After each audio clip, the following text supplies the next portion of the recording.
Barriers to Effective Communication by Manveen Brar, GWPC Sanganer. There exist many barriers to communication, and these may occur at any stage in the communication process. Barriers may lead to your message being distorted, and you therefore risk wasting both time and money by causing confusion and misunderstanding. Effective communication involves overcoming these barriers and conveying a clear and concise message. Some common barriers to effective communication include the use of jargon, overcomplicated or unfamiliar terms, emotional barriers and taboos, lack of attention, interest, distractions, or irrelevance to the receiver, differences in perception and viewpoint, physical disabilities such as hearing problem or speech difficulties, physical barriers to non-verbal communication, language differences and the difficulty in understanding unfamiliar accents. Expectations and prejudices may lead to false assumptions or stereotyping. People often hear what they expect to hear rather than what is actually said and jump to incorrect conclusions. Cultural differences. The norms of social interaction vary greatly in different cultures, as do the ways in which emotions are expressed. For example, the concept of personal space varies between cultures and between different social groups.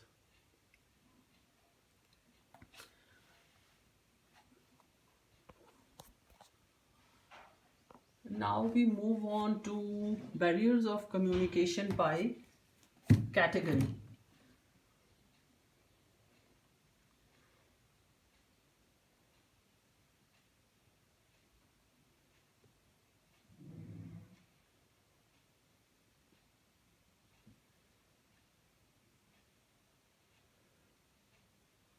Yes, let's look at that. Language and linguistic ability may act as a barrier to communication.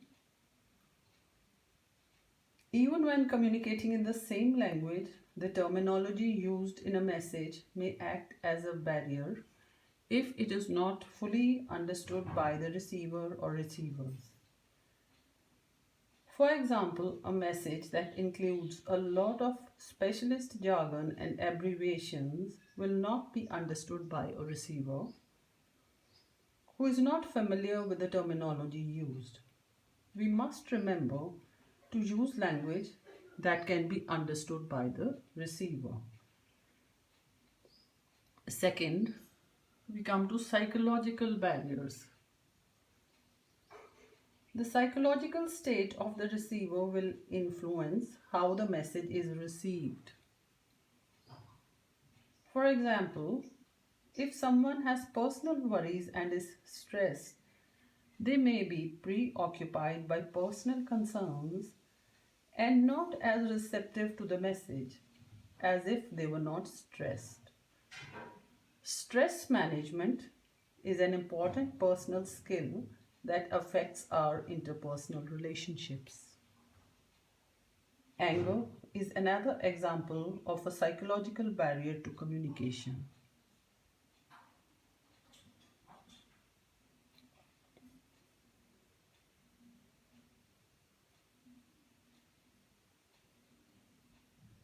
When we are angry, it is easy to say things that we may later regret and also to misinterpret what others are saying. More generally, people with low self esteem may be less assertive and therefore may not feel comfortable communicating. They may feel shy about saying how they really feel or read negative meanings into messages they hear. Next, physical barriers. An example of a physical barrier is geographic distance between the sender and the receiver.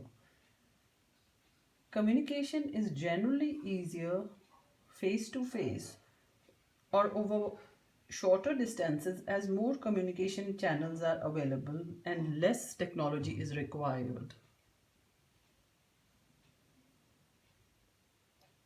Although modern technology often serves to reduce the impact of physical barriers, the advantages and disadvantages of each a communication channel should be understood so that a suitable channel can be used to overcome the physical barriers.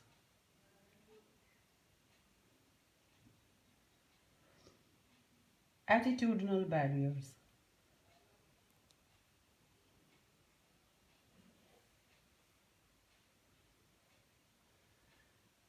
Attitudinal barriers are behaviors or perceptions that prevent people from communicating effectively. Attitudinal barriers to communication may result from personality conflicts, poor management, resistance to change, or a lack of motivation.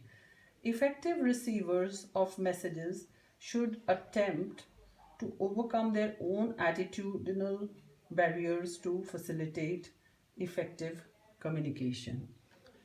The stereotypes which they have formed in their minds about people, about situations, also prove to be a barrier. An example would be the conflict between a father and an adult child. Or if you look at the Indian context, then the conflict between a mother in law and a daughter in law. I'm sorry for giving a personal example, but I just wanted to clarify about attitudinal barriers. Overcoming barriers.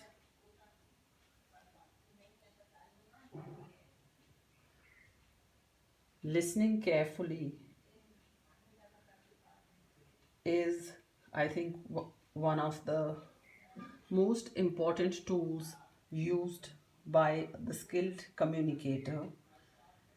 And a skilled communicator can overcome these barriers with the use of active listening, by listening carefully, making eye contact with the speaker, his facial expressions, by asking questions so that the speaker feels that his problem is being addressed and he is more open about it. Use of simple language. Language easily understood should be used. Pauses are very helpful.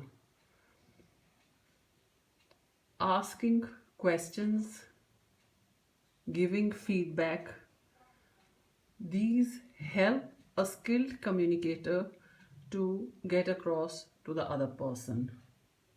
Giving constructive feedback. Feedback is part of the communication process. It strengthens interpersonal relationships and enhances future communications.